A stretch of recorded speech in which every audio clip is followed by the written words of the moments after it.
All right, what's going on, everybody? We are going to do the second video of our new series that we're doing over here of Siach Sarfei Kodesh, which is Breslov history, Breslev stories, and many other things that are written down over here that are very, very beautiful. We finished off the first video where Rebbe Nachman's parents, Rabbi Simcha and Feiga, the daughter of Adol, who was the daughter of the Baal Shem Tov, they got married and they received the house of the Baal Shem Tov. Now we're going to learn today how they got the house of the Baal Shem Tov and all that. So it goes like this. At the time that the Baal Shem Tov passed away, he left his house in Mezhebush, and it fell in inheritance to his son. The Baal Shem Tov only had one son, the Rav Kodesh Rabbi Tzvi Hirsch, who was a tzaddik nister. He was a hidden tzaddik, right? And people did not know that he was such a big tzaddik. He was a businessman that dealt in the business of cows and oxen and bulls and things like that. And people just thought he was a stomp businessman, but really he was a very, very big hidden tzaddik. And since he was very, very rich, he did not need this house. So he gave the house to his sister, Adol, and her husband, Rabbi Yechiel. Okay, Adol was married to a guy named Rabbi Yechiel. And it was the minhag in those days to give to a chassan a dira, something to live on, whatever, something to live on and somewhere to live. And when Adol's daughter Feiga, Rabbi Nachman's mother, got married with Rabbi Simcha, right? So Adol did not have a lot of money, but she had this house, so she gave this house to them, and that's how they got the house of the Baal Shem Tov, and that's where they lived. And in this holy house, in the special room of the Baal Shem Tov, Rabbi Nachman was born, and that is where his holy soul came down into the world. And all this that we just said was heard by Rabbi Levi Yitzchak Bender in Uman, from many different Breslev Hasidim, and also he heard this from Avram Bar Nachman. Okay? In this holy room of the Baal Shem Tov, it says over here in a footnote that Rabbi Ben Zion Apter, who was another Breslev Chassid from Poland in the much later generations,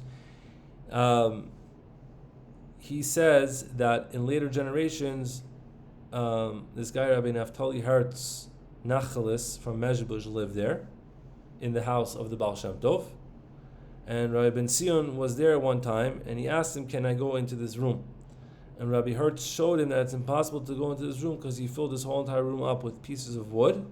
And this is because he was scared to go into this room and to use this room because it was such a holy room. Right?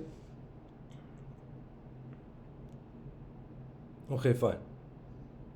And it says over here that Rabbi Hertz was a skver chassid, and he was a milkman, and he came many times to Uman, and he davened by the tzion of Rabbi Nachman. This again is all information from Rabbi Levi Yitzchak Bender. Right? Now we're going to learn more information. Now, so Rabbi Nachman's grandfather, who is Rabbi Nachman Haradenker, right, the student of the Baal Shem Tov from the first video, he went to live in Eretz Yisrael after Rabbi Simcha got married, right, in the year Taf Kuf Chaf Gimel. And if anybody's ever watched a video of me, I have no idea about Hebrew years. I always have to look it up. I don't know what year that is. And he moved to Tiveria, and there he died on Beis Tammuz, and he's buried there in the old cemetery in Tiveria. Okay. And now they're going to talk more about Rabbi Simcha and things like that. Okay?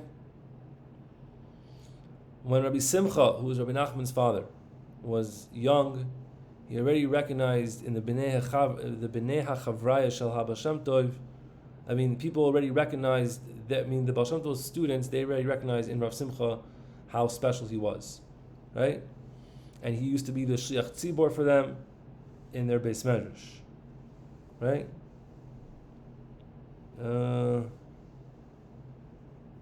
And that is the shul of the Baal Shem Tov. That's what's it called? That's in the That's in Mezbush. I'm sure a lot of people have visited. I visited there, right? And many of the days of Rabbi Simcha, he was a mispoided gadol. I mean, he tried to stay alone, and he was always doing mispoidus, and he would serve Hashem with much kedusha and much and a lot of effort in the fields and the forests. And this is what he did in secrecy. Okay? Right? So now here's a little story about how Rebbe Nachman was born. Exactly.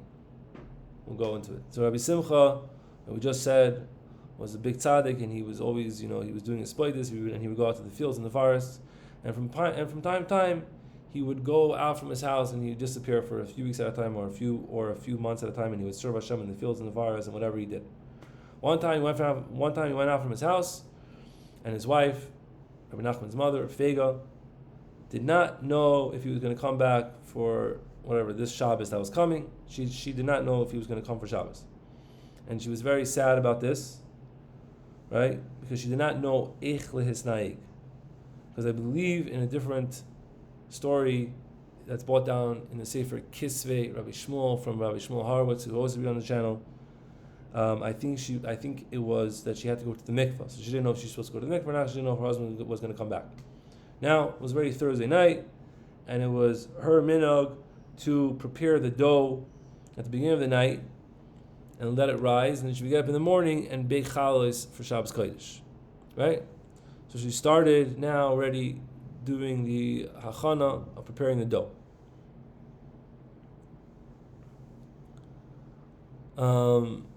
And everybody knows everybody knows the order of preparing the dough, right? First you put the dough, right, and then you have to let it rise, and then you separate challah, and then you braid the challahs, and then you let it rise a little bit more, and then you put it inside the oven and you let it bake, right? And she was a ruach, and Fega, Rebbe Nachman's mother, was a balas ruach hakodesh, ubalas hasaga gedola, right? Therefore, all these steps that she did in making challah, right? She used these steps and used this holiness and her ruach hakodesh to see where her husband was, right? If he was going to be coming back to the city or not, right? But all these steps that she did, she was not able to see where her husband was. Sorry, right? And she did everything she needed to do, and she prepared herself kedin. Right? I don't know why they're not saying that she went to the mikvah, but okay, whatever. Nanach. And it was already getting towards the erev, to the evening, Friday night, and it was her minhag to light Shabbos candles 2 hours before Tzesach HaChavim. She lit Shabbos candles very early on Erev Shabbos. This was the minhag also in the house of her grandfather, Baal Shem Tov, right? And also, when she lit the candle, she also tried to have kavanah and try to see where her husband was, but she didn't see him. So what did she do? She went to the tzion of the Baal Shem Tov. Obviously, she lived in Mezbush. She can go to the tzion of the Baal Shem Tov, the Baal Shem Tov's kever, and to ask him about this. And the Baal Shem Tov answered her in Yiddish. It says over here, "Mein Kinder, gefindt sich in den Trum, wird kommen, wird kommen." It says, "Don't worry, my daughter. He's coming. He's ready inside the Tchum Shabbos. He's going to come." And he came, and Rabbi Simcha came to his house right before Shabbos. On this Shabbos, Rebbe Nachman was conceived. And again, Rebbe Nachman was born in the city of Mezbush, and he went, and his bris was on Shabbos Hagadol in that city. It says over here in the footnote that we do not know who the Sandik was of Rabbeinu HaKadosh, right? And all of his years that we heard from people who know these things were 38 and a half years. Rebbe Nachman died when he was 38 and a half years old, right? And therefore, according to this, his birth was in the year Tafkuf Lamed Beis B'Chodesh Nisan, right? In the first, what's it called? Rebbe Nachman was born on Rosh Chodesh Nisan, right? And other people say that he was 40 years old, or 39 and a half exactly, and he died in his 40th year. Okay, whatever. That's in Chaim Ran. Okay. Let me see how much time we did in this video already. I think we are going to stop over here today, and that is the second video of Siach Sarfei Kodesh.